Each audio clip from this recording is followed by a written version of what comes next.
welcome to Hashtag No Limits. I am your host, Shelley Keno. Hashtag No Limits is about people who society places limits upon, but who are busting through those limits. Ophelia says from Hamlet, I know who we are, but not who we will be. And I believe that to be 100% true, and that there is not a better or more beautiful example than the caterpillar turning into the butterfly.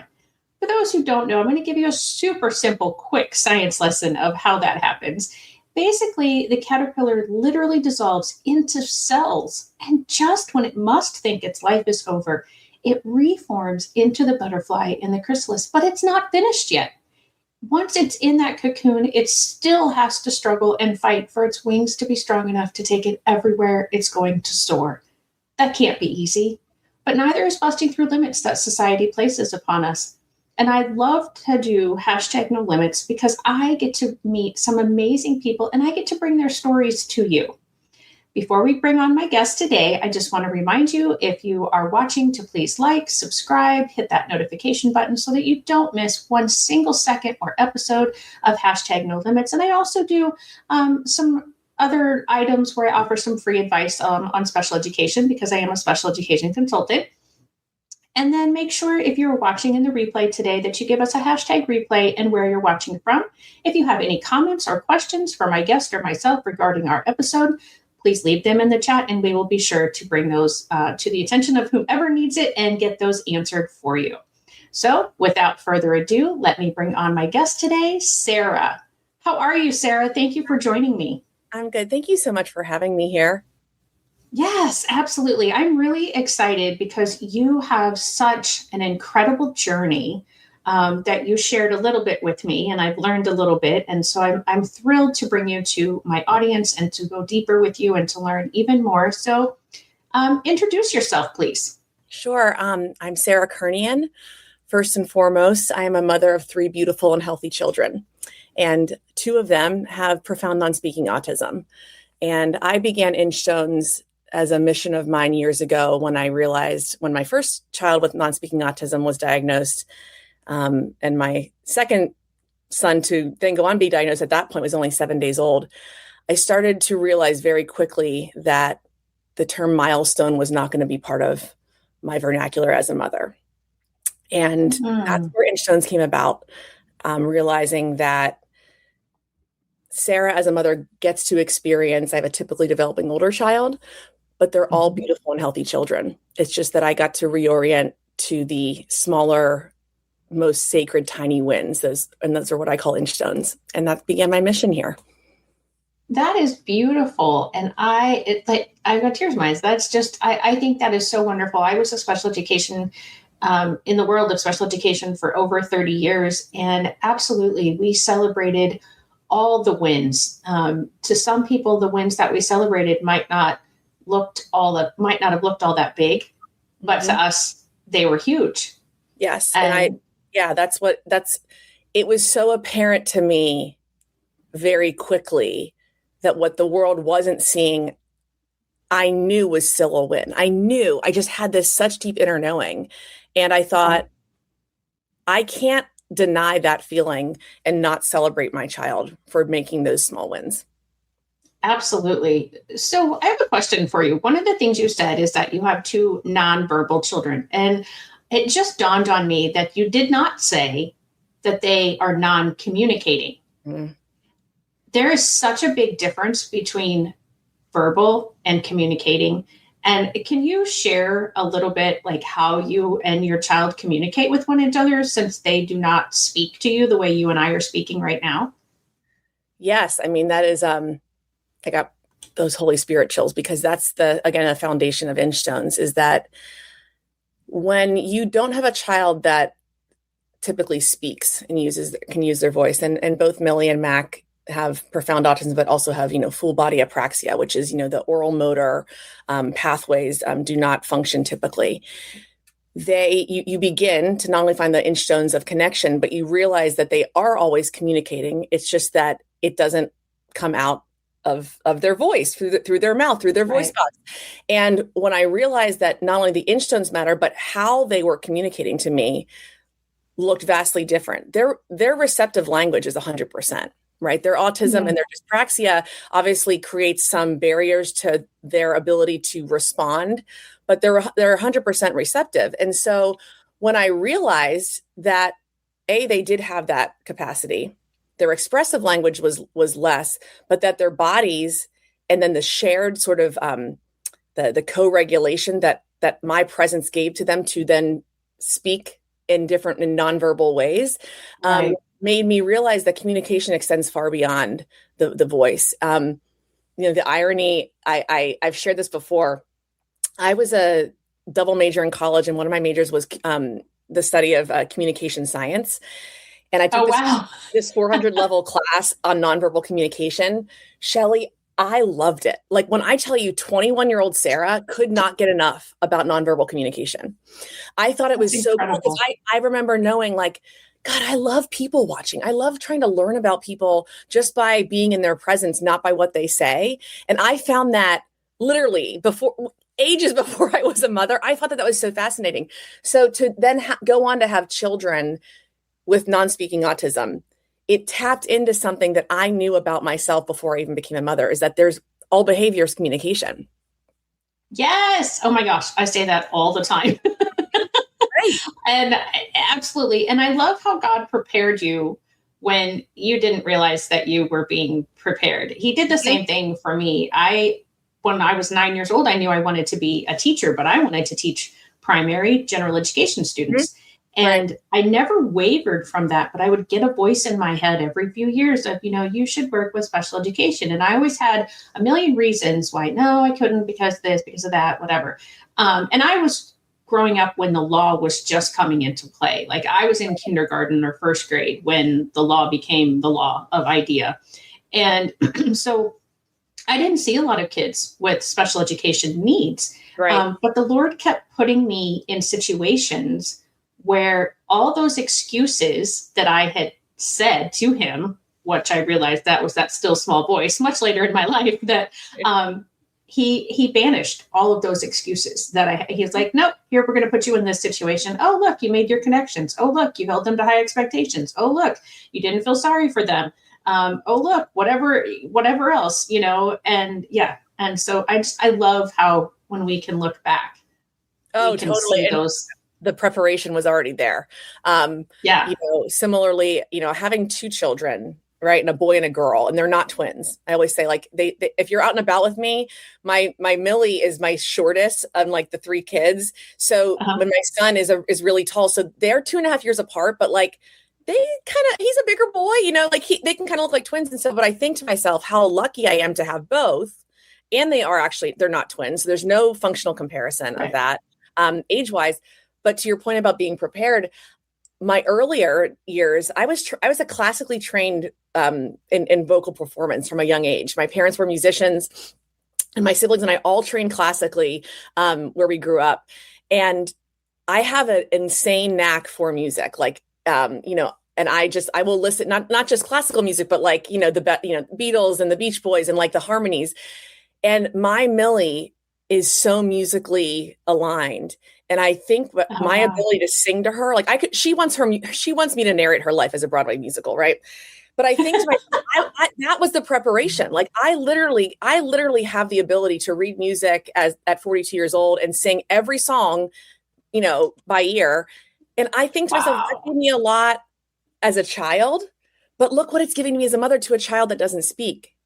She loves everything about it. Now my son has, not a musical bone in his body, but that was one way that autism emerged in my life. And I already had a skill that I didn't even know was going to align beautifully to help my daughter feel understood. Right. Yeah. That's so awesome.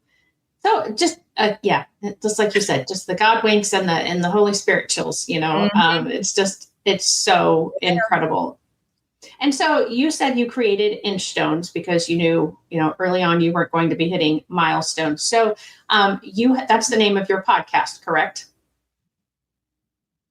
Yes, that's the name of my podcast, and my major platform has always been Instagram. So that's sort of where the roots began.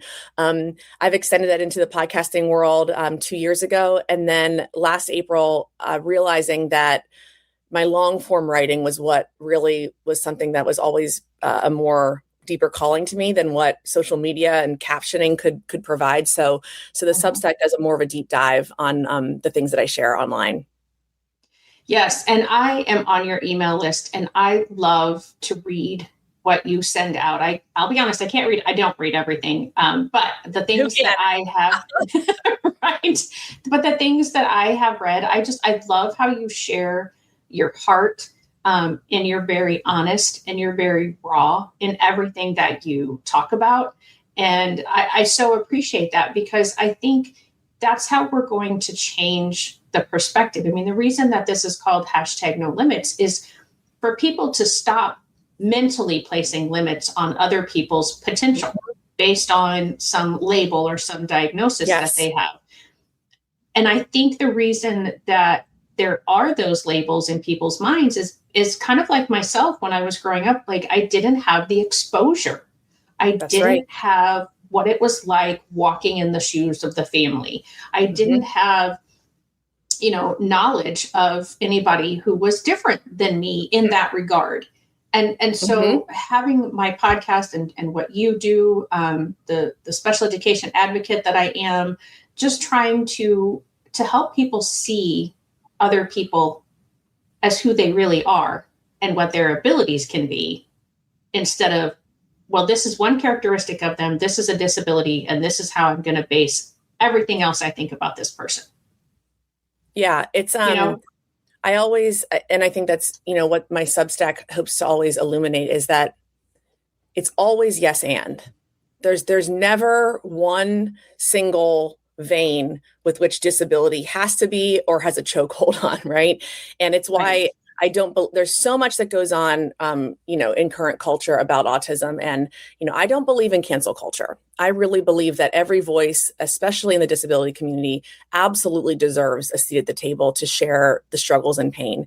Whether you are a mother of a child with level 1 autism, or someone like me who sits on the extreme profound end, or you are a high functioning, low support needs autistic individual, to share what your history was as an individual growing up without the support and scaffolding that you needed. That is so important to me as an author and writer and mother in this space, because that complexity allows for the full depth of humanity to come through, right? That our ability to sit in the space and talk about very, very difficult things, focusing in on the small wins, but also not negating that there is a real grief and loss and difficulty that sits right next to that win. I believe grief and joy, hardship and highs are so beautifully entangled. And I believe that is how being a human was meant to be.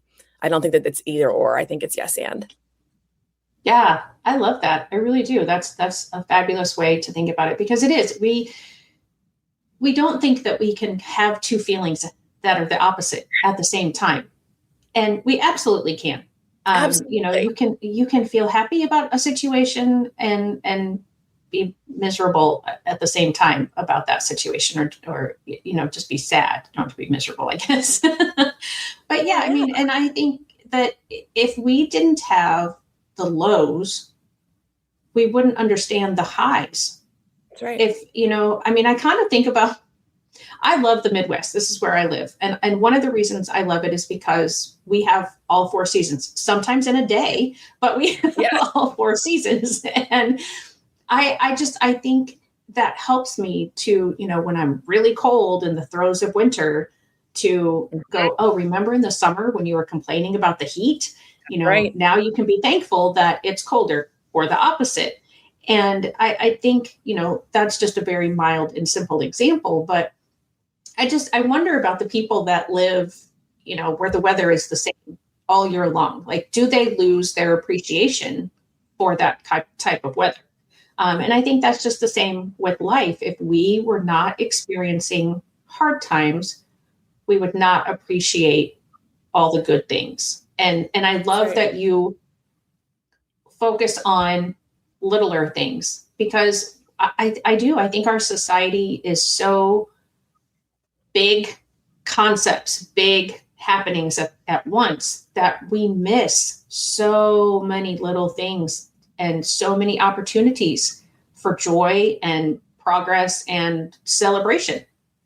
Yeah, it's a word that came into my mind more later in my journey as a special needs mother was when I never really aligned with what you're illuminating right now, which is reorientation, right? And like we get to reorient, right? We, in this community, the grief is so heavy sometimes that the reorienting to the small wins or the joy can be seen as like toxic positivity or whatever. And I always say, no, it's not that. It's that it all can exist. Like we're holding this experience, and every time you turn it, it's going to look different. Just like the seasons. Every time that you experience life and go through Octobers and Februaries and then Junes, it's still the same experience of your life.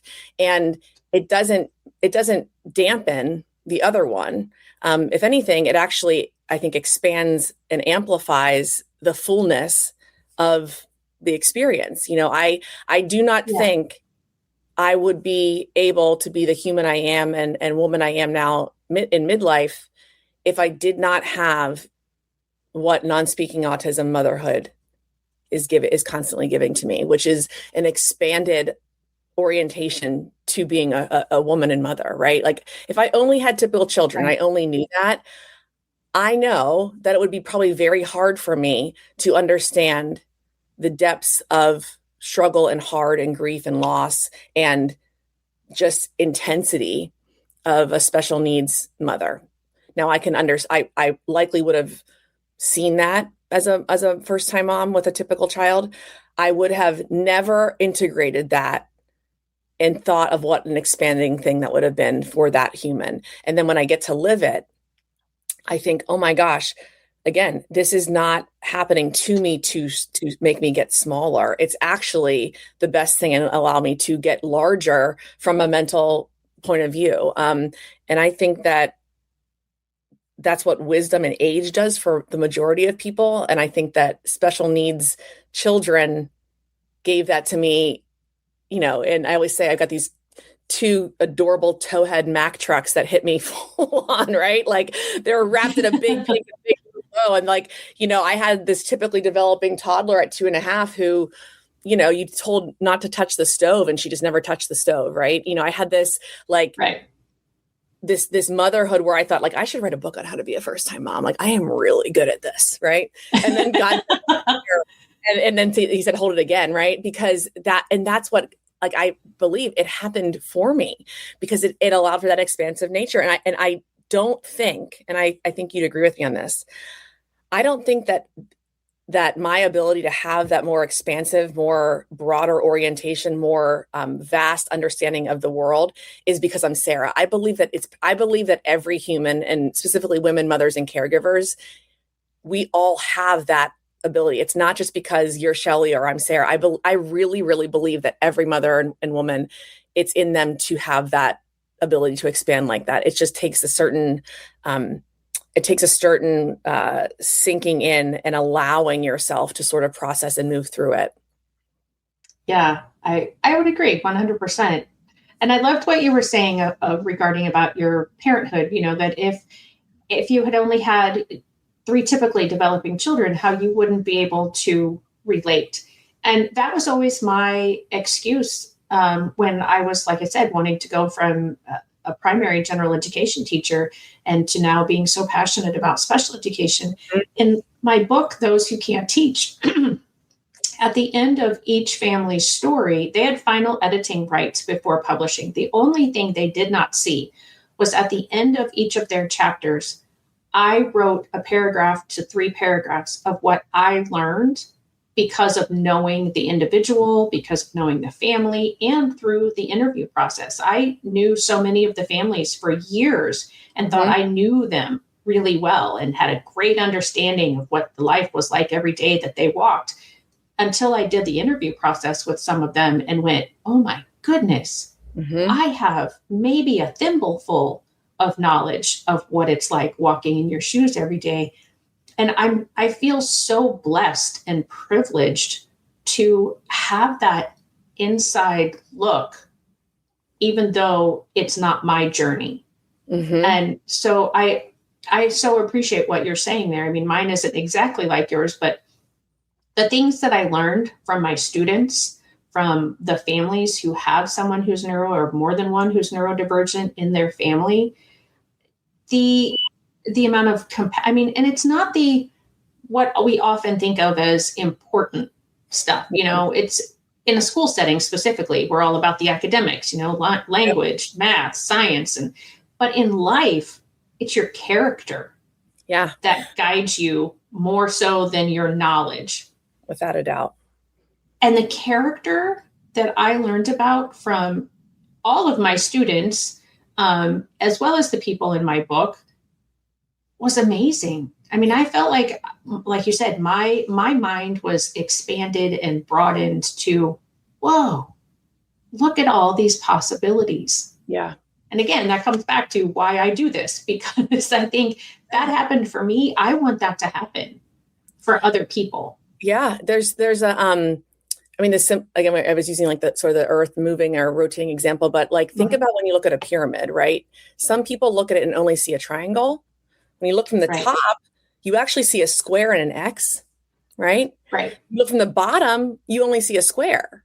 And so it's the most simplistic way of trying to say that every life experience actually does that for you, right? Or pushes you past that. And when you do things, repetitive behaviors that you love, or, for me, a yoga practice that I do all the time that has the same postures, like that gives me something too, but it's not the same as the reorienting asks of children with profound disabilities, because the disorder of it, because they have, autism spectrum disorder, apraxia is an oral motor planning disorder. We as typical humans are trying to resolve those. Like we're trying to make sense of that, where there really isn't much sense to be made. That's why it's a disorder. And I think that the tension, the beautiful tension in the transformative power of it, is that you learn to let go of what you thought you knew it had to be like, and then knowing it's not going to be that way. It's just not. Like it's absolutely not. And that friction is kind of what causes a lot of the pain, I think, that some parents and family members grate against, because they're just unable to accept that it's not going to be typical and develop, and the disorder is going to go away. That the actual process is the integration of the truth of that around everything else that you know to be true. And then that lens, again, it just broadens it. Like, I feel like I was like this as a first-time mom, right? Like I was literally just like, okay, yep, the park and the zoo, and then we're going to go to Montessori school. Like my monocle was like so small. And I probably, like I'm sure a lot of mothers and caregivers feel, I didn't realize that like I could loosen that. And that loosening of that just opens it up to all these different ways of development. And had you asked me, or you ask a typical mom, they likely say, well, of course, I live in the present moment and I have that, but then you have to shatter that really tiny focal point. And the majority of people, I think, do understand that, but it comes through practical life where it really gets implemented. Yeah. And I have discovered too, and I like that monocle example, is we develop expectations for situations without realizing that we have developed those expectations. When you were pregnant your first time, it's probably like myself when I was pregnant, like without realizing I was planning my daughter's, I didn't know at the time she was a daughter, but planning my baby's future, like you said, like, oh, we're going to go to the zoo. We're going to go to the park. We're going to go to the Montessori school. She'll get married. She'll have kids. She'll do this, blah, blah, blah. She'll graduate high school, blah, blah, blah. And you're not even aware that you have those expectations until those expectations aren't met. Correct. I have been talking about this. I'm so glad we brought this up. This makes me like so excited. I didn't realize how much unconscious conditioning was done upon me by the world, by society, by the media, Right. by just being like born in 1983, right? Like I Right. never understood, because until you're forced to look at it as to like, why am I like this? Like, why did I expect to have three children, to live in central New Jersey? They're all going to matriculate through public school and just live Mhm. a life where we go on trips during the summer and that they go to camp. Like, what made me so absolutely convinced that that Right. was going to happen? And I think that, again, this is what it's been like. Again, what it gives to me is I have been able to learn and expand my understanding of socioeconomics, sociology as a whole, my own, core upbringing, and what that gave to me, and what that maybe even conditioned me to believe to be true. Also, Mhm. what it gave to me to allow me to become now how I am now, where that expectation was ripped out from under me. But at least I was raised in an environment where volatility wasn't shunned; it was absorbed and discussed. There's all these things that you start Right. looking back on and go, how did I expect that? Why did I expect that? What does just living in America do to a young woman about to have children? What they're Right. shown. I saw an article come through my email of a thing I subscribed to, and it was actually it surprisingly, because there's a lot of talk about generations now not having as many children in the United States, right? Like younger Right. people having children and getting married. And it was an Yeah. article that was actually talking about a woman who said, there's so many beautiful parts of motherhood, and we need as women in mid-age who have children or young grandmothers to talk about the beauties of raising children. And what I realized, this was like literally 2 days ago, those were the things that I was taking in before I was a mother that made me Right. want to become a mother. Like, yes, this is going to be motherhood's going to be hard, but look what it's going to give me. It's going to give me, someone to guide and to be a leader for, and to mold and shape into and it is kept. The article goes on to being like this, you have 18 years to mold this beautiful individual and then set them free. That narrative is like forced down our throats if you aren't aware Right. of it, that in Yep. every angle, even on a newsletter that I love, like I loved it. It's Right. not even, it's not a parenthood blog. It's a, national, culture publication. Right. But when I realized that publication that is widely distributed did an expose on motherhood as a way to remind younger generations about the beauties of motherhood, it still fails to inject in there the possibility that might not happen even if you choose it.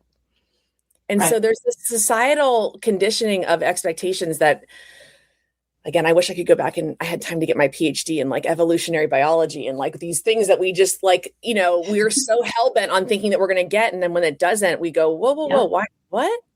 Huh? Yeah. Yeah. It's absolutely, it's called TV programming for Yeah, a reason, like, seriously. because when we were growing up, I mean, yeah, you're a decade or so more younger than I am, but we still had, the you're an adult at 18. You're done. You're And done. for your family, that is not going to be the case. That's right. And we have the ideas of, and that's what it is we get these ideas from when we were growing up. It was television. Now it's social media. Mm-hmm. Now the ideas that are out there in 20 or 30 years of the different dynamics of families, the different ways that society is, and what is accepted and what's not Mm-hmm. accepted, that's going to be our children's ideals that Mm-hmm. they're going to go, well, why did I think this way? Well, it's because of the books we read, it's because of the television we watch, the movies we see, and everybody kind of lives like they're programmed to. And that's again, that's where you get those expectations. It's why, one of the greatest experiences of my life was studying abroad for half a year in college. I realized very, very quickly, and I was in England. I wasn't even in a non-English speaking country. Right. you realize so quickly, like, oh my gosh, like this is normal for a lot of people. And then you travel, at 20 years old, or I guess, yeah, I was 20 years old, that like, you take a cheap Ryanair flight to Madrid and you barely, you're hanging on for your dear life because Right. the pilot's also the stewardess is also the guy that's checking your bags. You get these cheap Right. flights there, right? And you land somewhere else and you're in this small town in Spain and you see these children walking around and you're going, that's normal to them. This is all Right. normal. And so Right. that's, again, I think that's what the beautiful part about, studying abroad or having family in a different part of the country or, whatever it is, traveling. Right. I was fortunate enough to come from a family who really valued travel. And that ability to realize that like what we are given, what we were handed here in the States about motherhood, families, this is just the norm here. This is not the Right. norm everywhere. And so again, it when you're baked into a population and then you have the different experience, that does create a lot of internal friction, which is why, support groups and online, I think the best part about social media, I really believe this, is the online support for parents of children with disabilities or Yeah. combat veterans or anyone that's dealt with a situation that has so radically changed the trajectory of their life. It is the one really wonderful thing about the global village. I really do believe that, amidst all the different poo-pooing of social media. Yeah. And yeah, you're just absolutely right. Like we are programmed and we don't even realize that. Yeah. And I love the part about the expectations. Like, yeah, that is that person's normal. Mm-hmm. And, your children, their sister that is neurotypical, this is her normal. This is her normal. And again, back to my book, that's what one of the families said when she was describing her son and how, he was standing in his basketball uniform and he looked so tall and so handsome. And she's like, but he's never going to have that experience. And then she kind of stops herself and she says, but to him, this is normal. He doesn't feel bad. Mm-hmm. I feel bad because I had an expectation that he isn't meeting. And she says, and I even tried really hard not to have those expectations because I would hear my friends when I was pregnant talk about, oh, I want my child to go to this college or go to have this job, or they were going to play this sport, or they were going to be this thing. And she says, and I tried not to, she said, really intentionally to not have those expectations. And she said, I never thought about having that. I had the expectation that my child would be quote unquote normal, that they would be neurotypical. And again, that's mostly what we see in all of the media, in all of the all of those kinds of things. And so having the different representations, I do think is really important so that we can shift our narrative in our minds of, oh, that's okay. That's, we often look at people who are different than us as being less than us. Yeah. And that they do not equate. Different does not mean less. No, different's not less. Also, a friend of mine who's in literally a totally different space. She's a workplace performance expert. So she's in a totally different, field of work. And when I was starting the podcast, I was interviewing just a lot of people to get, get my sea legs going. She was talking about, or I was sharing with her that, getting out of the house and interacting is just one of my pillars. Like, I do not believe that staying isolated, especially with children with profound autism, is ever the right choice. And it's always going to be 30 times harder to get out of the house, but it's still the right choice to interact with the world in whatever capacity you can versus isolating.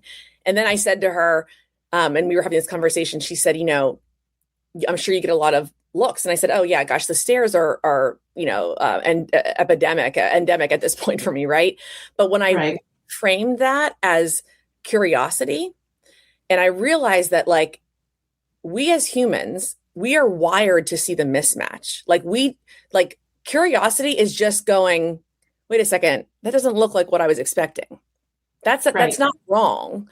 And sometimes I think that I had to shed this, right? I had the identity of a very, I had my first child living in New York City, right? I was a New York City mom who, just all those, and that identity I wore. Mm-hmm. And so in sort of evolving into who I am now with Millie and Mac, And it's the curiosity of others or the mismatch that they see, because they're not expecting children that, look like they do, just these little, 11 and 8-year-old blonde, happy kids, to stim Right. and to jump, and to one has to wear a harness and all these things. That mismatch, that what's the word I'm looking for? That extra stare too long. Uh-huh. I've really tried to reframe for myself as curiosity, because the ego would say, they're staring too long, like they have no compassion, like they don't know, they like, Right. how dare they, like, oh, their lives must be so easy, like over there just gardening and doing their own thing. That's the identity and ego part talking back, right? The actual root of a stare, or or someone looking at you and even smiling, but that pause in between is too long for our comfort. If you Right. can Yeah. reframe it as they're just being human, they're noticing a mismatch, and they likely, if you can give them the most generous take, is that they're just being curious. That's just their Yeah. curiosity being expressed. It has nothing to do with what they likely feel, or if they knew anything about who you and your children actually were. And that's helped me a lot, because I do get out in the world a lot. I travel with the kids. We go on planes and go into New York City a lot. We live outside of the city now.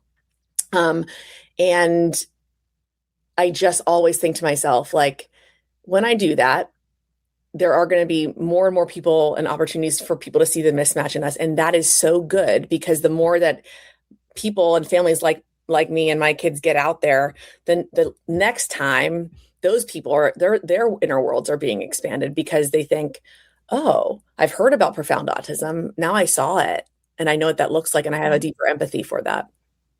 Yeah. Curiosity over judgment is something that I have been saying a lot more in the last year. Yeah. Like as I mentioned, as a special education coach, going into schools with families and talking with the staff, and just question what you think you probably don't know. You're Mm-hmm. probably not correct. Mm-hmm. Again, going back to the behaviors communication, Mm-hmm. so often we think as educators and as adults that we know what a child is trying to communicate to us, even if they're using words. Right. And oftentimes we're incorrect because the child doesn't have the words correctly of what they're feeling, or they don't have words at all. And so we're just trying to base it on how they're behaving. And then we put, well, if I was behaving that way, this is what I would be communicating. Well, Uh-huh. that's great, but that's not you. And That's also, somebody else. the years in which, I mean, this is typical, middle age to younger children. We now know so much more, right? I know so much Right. more as a 43-year-old woman than I did as a 22, that I knew as a 13-year-old, teenager. Right. And that, so the translation of that has to even grow larger when, I use this is a very, bold example, but my daughter Millie, for a year or two, would Houdini out of her zipper pajamas and wipe fecal matter on the wall in the morning if I didn't catch her quick enough, in Oh, the wow. morning. Yeah. And I, for a while, there's a frustration point of like, how is this happening? Like every morning, right? And so then you start Right. redoing, okay, what I need to make sure that I'm up and that I actually have to wake her up every morning, right? And so you do that, but then something happens and it happens again, and it happens again. And you think, what is she trying to tell me? So she's Right. she's seeking out some sort of sensory experience, right? Something about that is cueing her olfactory senses, or it's giving her some sort of input, right? Okay, so how Right. do I take that knowledge, not like calm my nervous system to that experience, and then keep reorienting and trying to do better? Like that's all you can do. There's no Right. there's no lesson that I can say as a functioning, 40 something year old mother to a child who is completely dysregulated in that sense, and is also 30 years younger than me. So I always think like, what is the autism? What is her apraxia? What is her just being a child?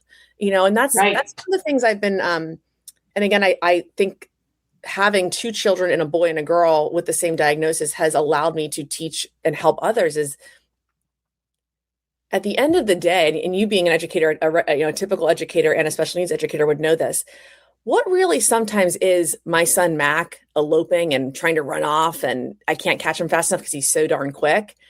What is that the autism and his inability to listen and to stop and have his body stop and reorient? And what is that being just an 8-year-old little boy who's being chased by his mom? Right. Now, the majority of the time it's obviously his impairments and he will dart off, right? And he will not come back and he will all those things. But is there a part of me that gets to look at it and go, you're such a little stinker, get back here. And I chase him, right? And I chase little Heine and he gets off he gets off the bus. And like, my daughter Millie can walk right into the house. Like she is, again, and that's just, she's an 11-year-old little girl. Girls are so generally more docile than boys are. Like, they just are. Right. And I have to sometimes, I like to give the benefit of the doubt sometimes to their childhood humanity behind it and not just say, oh, that's their autism. Like, oh, that's their apraxia. Like, oh, this is their inability to do X.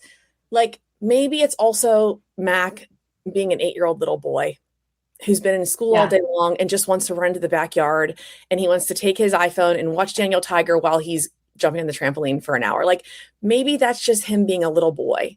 And I get to watch that. And I think that like, again, that difference.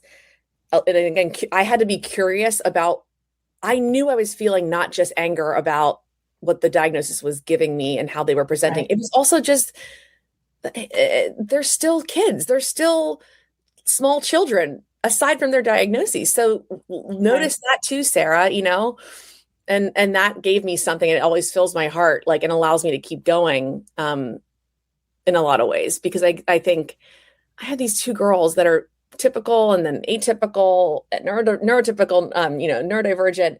And then I got this third who's a little boy and he's such a stinker. He's such the baby of the family. Like at the end of the day, he's still the third kid. He knows he's the baby. He knows I'm a sucker for him. As my only boy. And then when his teachers at school are like, gosh, when he wants a song to be played, he nuzzles in and he gets all close. I'm like, he knows what works, guys. He knows what works. Like that is him being a darn cute little blue-eyed, blonde-haired little boy who knows that those women probably are moms too. And and he goes up and they're like, I just can't say no to playing the happy face song again. I know. I'm like, but it's like those moments I love sharing and having other moms share with me, because that's the part that is motherhood. That's just motherhood, right? It's not. I'm so glad that you brought that up, because I do find that kind of a fun or a little bit extra joy when I go to these meetings or I'm talking with these parents and, they say something and I'll say, well, that's the child just being a child, and it's like, girl, like that's just being a kid. Right. Yeah. And I think you, in your shoes, you probably do have this always mindset of this is the autism, this, and because our society has made that one trait of your child or the adult who, whomever it is, as that is the thing that we base all of every decision on. Mm-hmm. And I love that you can separate that out and that you are encouraging other mothers to do the same. Because it is like when I say to somebody, well, they're just, what if this is just them being, 8 or 12 or a boy or a girl or, whatever. And they're like, oh my gosh, I never thought of that.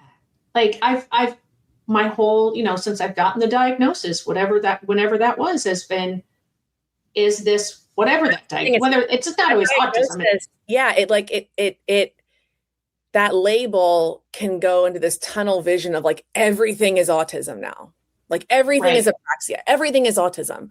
And it's just not the truth, because, and again, I in a million years did not have two autistic nonverbal children on my bingo card of life at all. Right.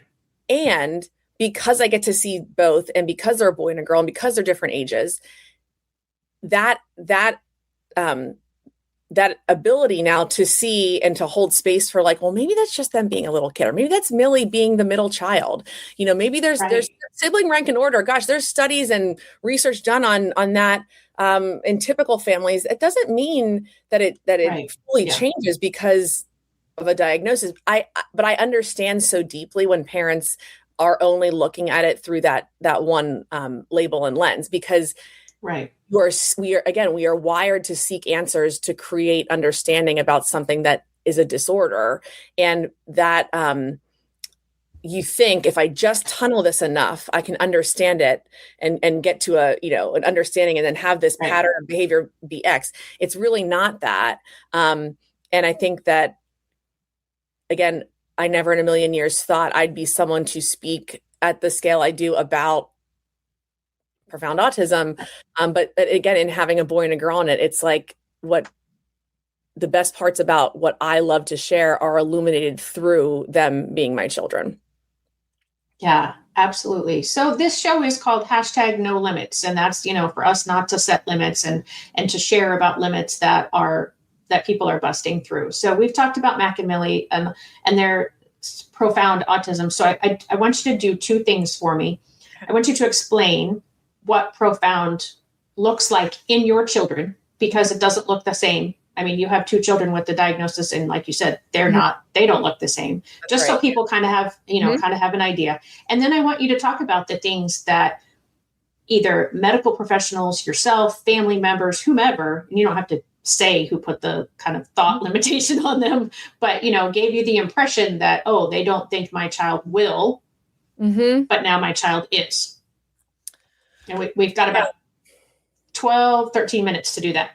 I think the simplest and best way that I share about profound autism is that my children, a boy and a girl, varying ages, are individual children that require the highest of support needs in life. Children who simply require 24/7 care. My children, from the moment they go to bed at night, and through the night too, because if they wake up, there's a lot of dysregulation that happens in the middle of the night too. But for the most part, they are children that, when they are awake, cannot be left alone.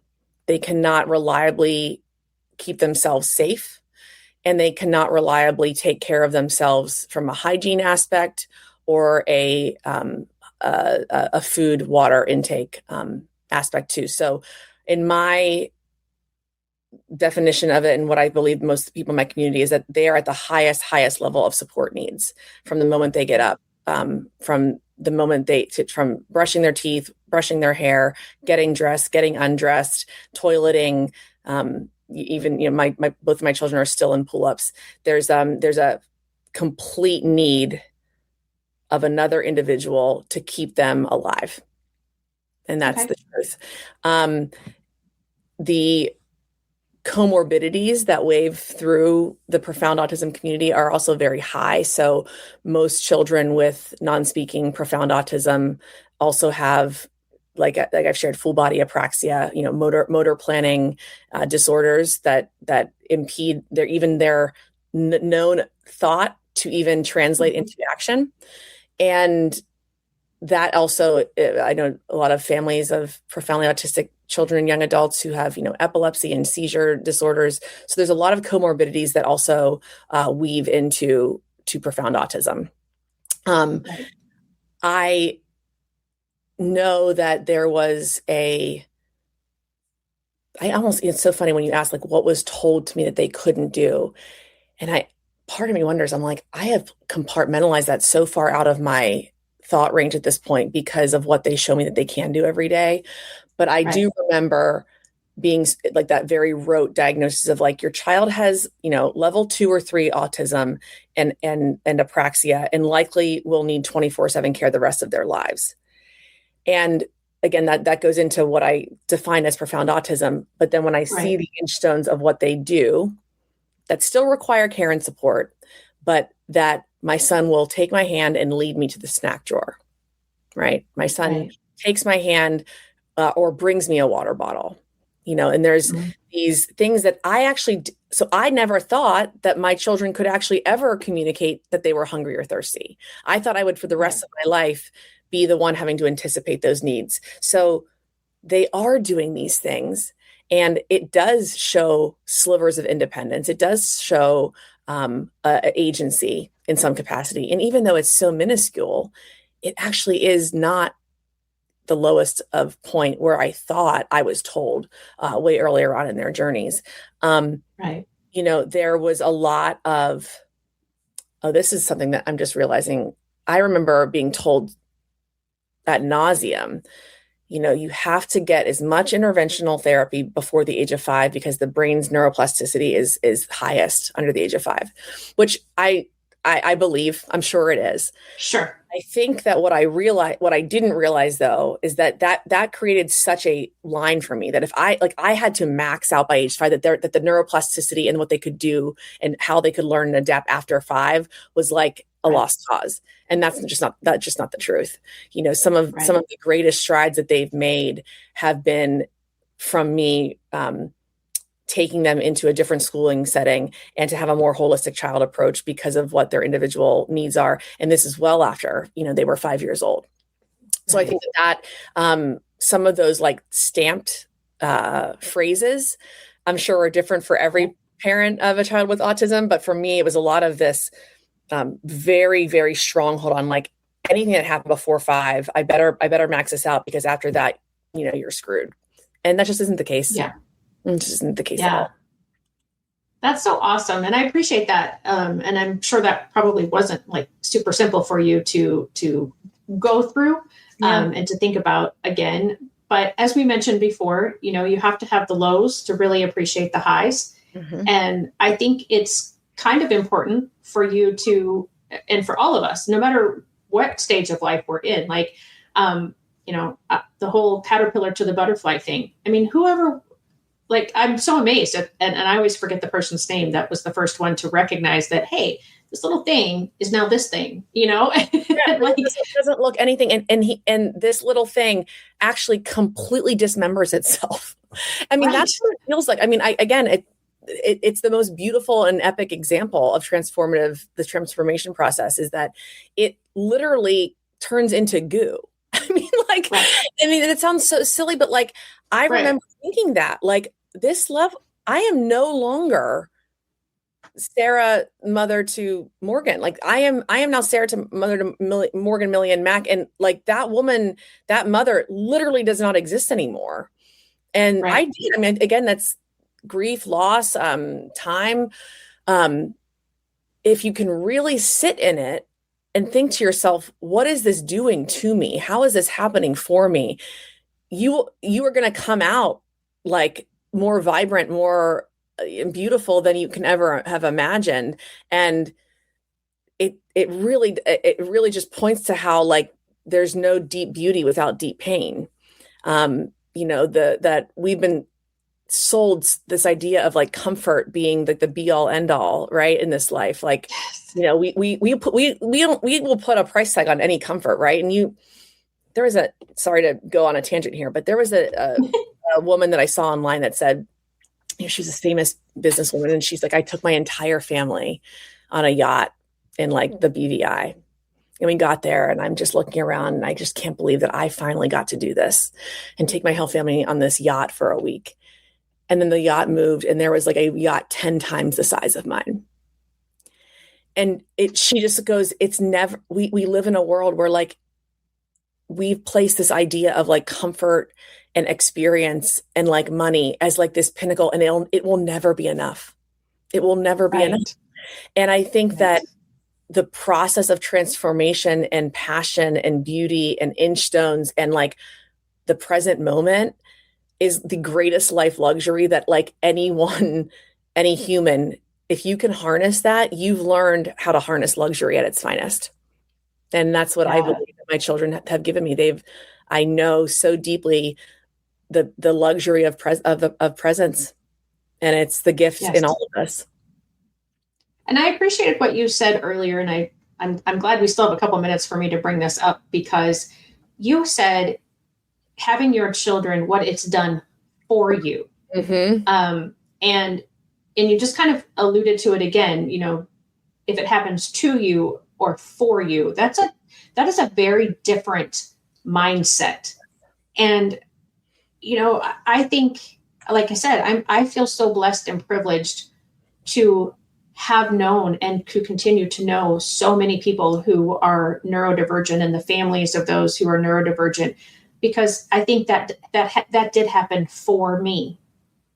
I mean, as much as I taught my students, I've said it and I still believe it. They taught me more than I taught them.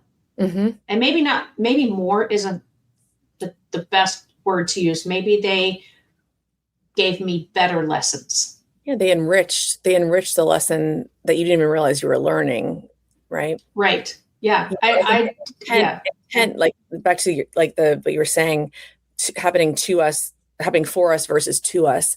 A lot of that, the root of that is the intention behind that. Because if my intent as a woman and mother is to create the best version of my children and allow to lead them and guide them into the best version of who they're meant to be. And that's my intent as a mother. So my children being who they are, that still are happening for me to allow me to do that journey, to help my children become the best version of who they're meant to be, full stop.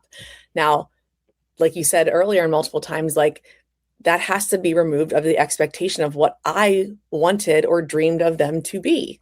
They are not that. And I think that most mothers and parents would agree with that, whether you have a typically developing child or not. My oldest, my typically developing one, I really did. I mean, she looks so much like me. I thought that she was going to be a theater nerd like I was growing up. I thought she'd be the drama, in the drama club. And she's like a stud basketball player. And I'm like, this is not what I thought you would be. Like, right.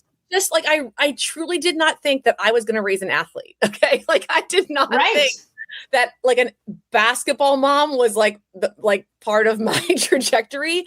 And here I am like spending weekends at AAU tournaments on the East Coast, and like that cracks me up. And then I think what it's allowed for her siblings who have profound autism, and getting those two used to those court sounds and getting them used to sitting in bleachers and getting them used to all these different experiences, that's not nestled and divorced from their sister. So, for about a year, I would have to sit on the court with my son.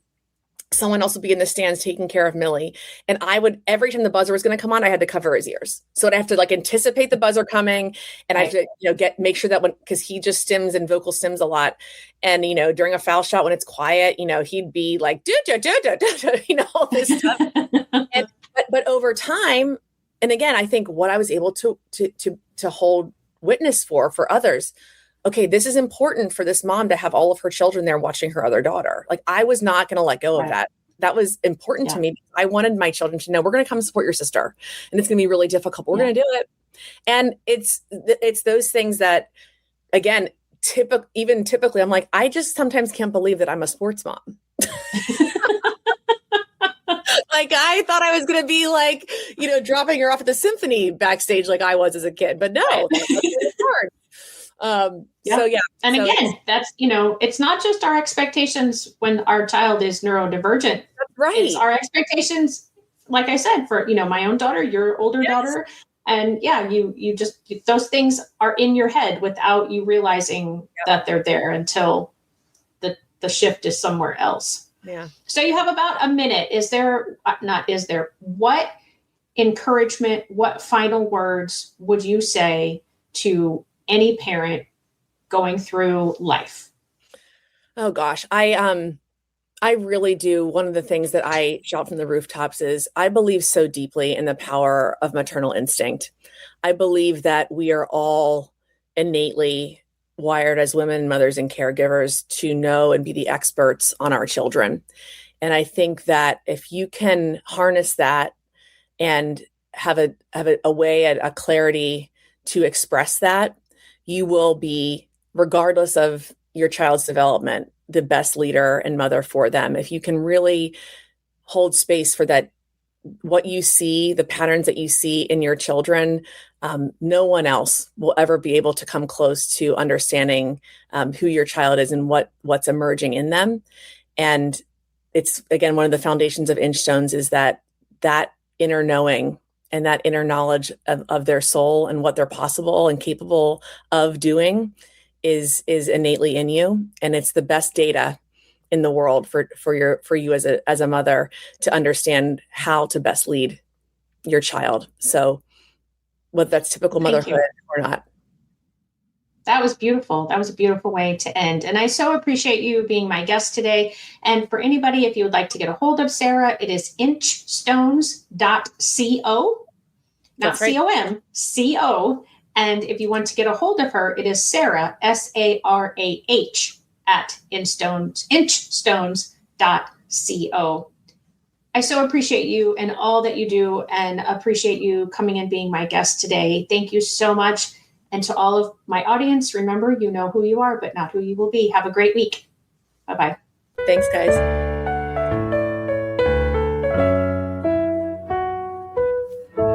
Hey, parents and teachers, are you tired of IEP meetings that feel like a battle? Let's put an end to the tension and create a collaborative, calm, and respectful environment together. Shelley Keno, your go-to IEP consultant, can transform your meetings into positive and productive experiences. With Shelley Keno, your child is her top priority, your voice is heard, and you become confident. Shelley Keno is making the world better for all, one IEP at a time. Visit www.shelleykeno.com for more information and set up your free 20-minute consultation today. That's shelleykeno.com, SHELLEYKENOW.